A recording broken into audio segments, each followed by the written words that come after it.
It's OPB Politics Now for Friday, June 7th. The state of Oregon has spent years defending its troubled foster care system in court. Now, all that fighting has led to a settlement with unclear impacts for the vulnerable kids in state care. And an election year shuffle in the Senate will ensure Democrats in the chamber have a new leader next month. It's a bit of a potpourri today on the podcast. I'm OPB Politics reporter Dirk Vanderhart. I'm OPB Politics reporter Lauren Date. Okay, Lauren, let's start with a story you covered recently. Oregon was about to have a pretty major trial where kids who had been through the child welfare system were going to testify. The head of DHS, some state lawmakers were all expected to testify as part of this very long drama over how we treat foster kids in Oregon. But at almost the last possible moment, actually, on a Friday night before the trial was set to begin Monday morning, the two sides announced they were going to settle. We'll come back to that, I think. But first, take us back. What was the origin of this lawsuit? So 5 years ago, in 2019, a national advocacy group called A Better Childhood partnered with a local nonprofit, Disability Rights Oregon, and they filed this class action lawsuit against the Oregon Department of Human Services Child Welfare Program.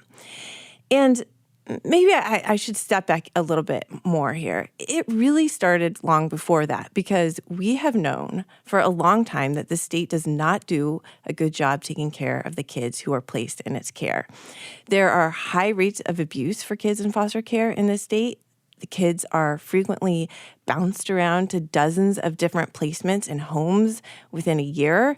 The state spent years sending kids out of state to facilities where they were drugged, put in seclusion rooms, repeatedly restrained. So this lawsuit was really to try and force changes in a system that has been broken for a long time. And the plaintiffs did not want money. They simply wanted improvements in foster care. They wanted to see lower rates of abuse. They wanted to see kids have more stable home-like environments. The goal of this lawsuit was to bring about systemic changes in a system that has struggled for years to take care of kids in the way that I think most people would agree kids should be taken care of. And this was a lawsuit that dragged on for years, as you mentioned. That signals that the folks filing it weren't looking for a quick end to this thing. We're really trying to force the state to account. So why did both sides end up deciding to settle? Well, like you said, it's been this drawn-out battle, and it's been an expensive battle. The state hired this private law firm, Markowitz Herbold, to defend its foster care system, and they're not cheap. Their contract's do not exceed limit is about $19 million, and that's taxpayer money. And that is just also one law firm. There have been a handful of law firms on both sides associated with this case. Plus, Markowitz Herbold signaled that no matter how it went in trial, if the judge didn't rule in the state's favor, they were going to appeal. So one consideration here for the plaintiff certainly became, how much longer was this going to take? How much more would this cost? Meanwhile, these kids are, growing up in a broken system. If you even just look at the 10 kids who this case focused on, 5 of them have now aged out of the system while this lawsuit was going on. 1 is now in state prison. 1's living out of their car. 2 of the kids now have children of their own. They're all struggling. And I think the hope is by settling, maybe the work to make changes in this system can begin. So on one side, the plaintiffs are seeing no real light at the end of the tunnel because the state is potentially going to appeal and drag it all out. And meanwhile, the state is burning all this money. I mean, $19 million is a good chunk of change. I know lawyers are often paid pretty well. Do we have a sense of what the state spent here? I mean, what it's all been spent on? Well, they had a lot of lawyers on the case. I know a couple of them were making something like $500 an hour. And, they were not afraid to file motions, a lot of motions. They didn't really seem like they were in a huge hurry to wrap the case up. And there were some eyebrow-raising moves as well. According to some court documents, Markowitz Herbold spent $800,000 on a report from outside experts to weigh in on the child welfare system in preparation for the trial. $800,000 for one report. That's a pretty good chunk of change. Maybe they should have hired me. They also subpoenaed a sitting state lawmaker to get all her texts and her emails going back a decade with a lot of different people, all the reporters at OPB, all the Oregonian, even with Paris Hilton. They had no problem paying the fees associated with pulling her information. They just wanted to see all her emails and texts and didn't really seem to mind what the cost of that would be. They also tried to disqualify the judge near the very end because she had made statements in the past sort of acknowledging that the child welfare system is not doing so well. So they filed a motion to dismiss her. They just really seemed willing to cast a far-reaching net to defend themselves, and that has cost taxpayers a lot of money. Yeah, it sounds like a pretty aggressive stance by the state in defending its child welfare system that you have reported on for a while now. I mean, you have reported a lot over the years on some pretty shocking scenarios that have played out for kids in foster care. And this is also not the first time a judge has gotten involved in how the child welfare system works, right? No, it's not. In 2018, the state promised to stop putting kids in hotel rooms. That was part of a legal settlement. They did not stop that practice. In fact, they've spent millions, upwards of $25 million, continuing this practice just in recent years. A judge stepped in and appointed this outside expert to figure out why the state could not find adequate homes for these kids. But that report didn't really prompt any large systemic changes yet. And this time around, the parties in this current lawsuit, including A Better Childhood and Disability Rights Oregon and the state, have agreed to find what they're calling a neutral, a person who has expertise in the child welfare system and no ties to either party, who will just come in and help improve the system. They will figure out how to lower the rates of abuse, and hopefully they'll just help the state improve this system that has been problematic for so long. So we're hoping that this outside arbiter, whomever is chosen, can really be the difference maker in helping the state improve. I guess now what? I mean, is there an indication that this is going to result in real change? Well, people have felt optimistic in the past, like with this hotel lawsuit, that, the system would change once an outside person got involved, and it hasn't. But they're certainly hoping that this time is different. There have been similar lawsuits in other states where once monitoring begins, there are some successes. It's probably going to hinge on some part of the quality of the neutral, this outside expert that they find. And then, the state's Department of Human Service agency and the leaders at the top, they're not always the most transparent, and they have not historically always centered the kids in their discussion about how to improve the system. So they're going to have to really also be willing to shift the culture, and that's not always easy. And just to tie it back to politics here too, state leaders, like the governor in particular, has to show leadership on this issue. She has to get engaged. She has to make sure these changes happen. The legislature has to adequately fund child welfare. Other state agencies need to start working together to take care of these kids. Otherwise, I do think there's a real chance that the system won't change and we will be back here talking about these problems in the future. In other words, a lot needs to go right for things to meaningfully change for these very vulnerable kids. Yeah, that's true. And Dirk, on that happy note, let's pivot here and talk about something that we know will see some changes, where we do know changes are coming. We got some unexpected news this week about some very powerful positions in the state legislature. Yeah, I mean, on Monday, there were a couple of things that happened, but let's start with the first. On Monday, State Senator Elizabeth Steiner announced she would be stepping down from one of the most powerful roles you can have in the legislature. That's co-chair of the Ways and Means Committee that writes the state budget every 2 years. Steiner explained that she was going to step away from that role in mid-July, essentially because it requires a lot of work. She says she spends around 20 hours a week on average being the chair of this committee, even when the legislature's not in session. And she said she needs to focus on something else, which is her ongoing run for state treasurer.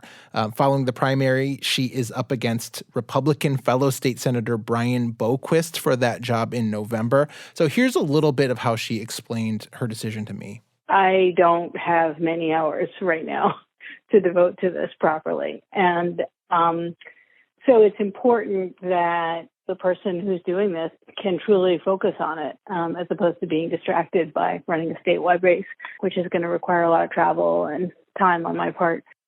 And, it's not uncommon for lawmakers with pretty demanding jobs in the legislature to step away from those roles while pursuing higher office. I can think of a bunch of examples. So Tina Kotek stepped down as Speaker when running for governor. Actually, her two competitors in that race, Betsy Johnson and Christine Drazan, also left the legislature to run. More recently, Dan Rayfield just stepped down as Speaker to focus on his run for Attorney General. And so, Steiner's decision here is really in line with that. I think it's also, though, probably an acknowledgement that the person who is in this role of budget co-chair can be a pretty powerful fundraising draw in election season. That risks being lost if Steiner is essentially a lame duck budget writer who might not be top budget writer for long. So maybe Senate Democrats also wanted to avoid that dynamic as the elections loom. Well, the news from Steiner herself, that's a big deal. She's been an important voice in setting the state's budget for the last 6 years, and any vacancy in the job of budget chair always leads to jockeying among lawmakers. But we did not have to wait long to find out who would replace her. Right. Yeah. Just really hours after Steiner made this announcement on Monday, we got confirmation of something that had been rumored for weeks, which is that Senator Kate Lieber, the Senate Majority Leader, who like Steiner, by the way, we should say is a Portland area Democrat, would be swapping out that role of Senate Majority Leader for this budget writing job for Ways and Means co-chair. I think that was a bit head-turning. I mean, Lieber is not currently on any budget committees, so she's not really been doing a ton of budget stuff lately, but she got the nod from Senate President Rob Wagner. I think she's pretty well respected in the building, which I'm sure had something to do with it. Well, like you said, she is already a powerful voice among Democrats, and she is in a role that can often lead to bigger things like becoming Senate president. So why do you think she wanted to make this switch? Well, I think there's a couple things. I think you could make the argument, probably some would, that in some ways the budget co-chair is potentially a more powerful role than majority leader. Remember, even though you're on paper majority leader of the Democrats, if you're in the majority, there is always a higher presiding officer. In the case of the Senate, it's the Senate president. So you're not technically like the leader of the party in the chamber.